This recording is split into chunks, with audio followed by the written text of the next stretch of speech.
Indian idol থেকে উঠে আসা ভারতীয় গায়ক পবনদীপ রাজন ধীরে ধীরে সুস্থ হয়ে উঠছেন।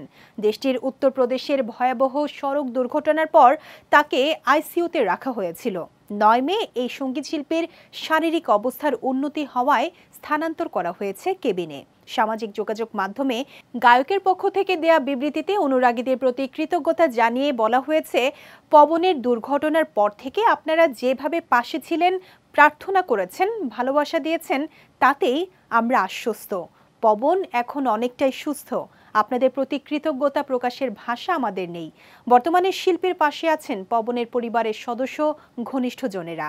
নিয়মিত খোঁজ নিয়েছেন পবনের ঘনিষ্ঠ বন্ধু ও সঙ্গীত শিল্পী অরুণিতা কাঞ্জিলালও। ব্যস্ততার কারণে দুর্ঘটনার পর সরাসরি না যেতে পারলেও তিনি প্রত্যেক মুহূর্তে পবনের আপডেট নিচ্ছেন এবং তার দ্রুত সুস্থতা কামনা করছেন। 5 মে ভারতের আহমেদাবাদের একটি অনুষ্ঠানে যোগ দিতে তড়িঘড়ি বেরিয়েছিলেন পবন। গাড়ির চালক সম্ভবত ক্লান্তি বা নিদ্রার কারণে নিয়ন্ত্রণ হারান। গাড়িটি সোজা গিয়ে ধাক্কা মারে একটি ট্রাকে। দুর্ঘটনায় চালক সহ আরও একজন যাত্রী গুরুতর আহত হন। ভারতের উত্তরাখণ্ড রাজ্যের বাসিন্দা পবনদীপ ইন্ডিয়ান আইডল 12-এর বিজয়ী। অডিশন পর্ব থেকেই দর্শকদের মধ্যে ব্যাপক জনপ্রিয়তা অর্জন করেন তিনি। ওই আসরে দ্বিতীয় রানার আপ নির্বাচিত হয়েছিলেন অরুণিতা কাঞ্জিলাল।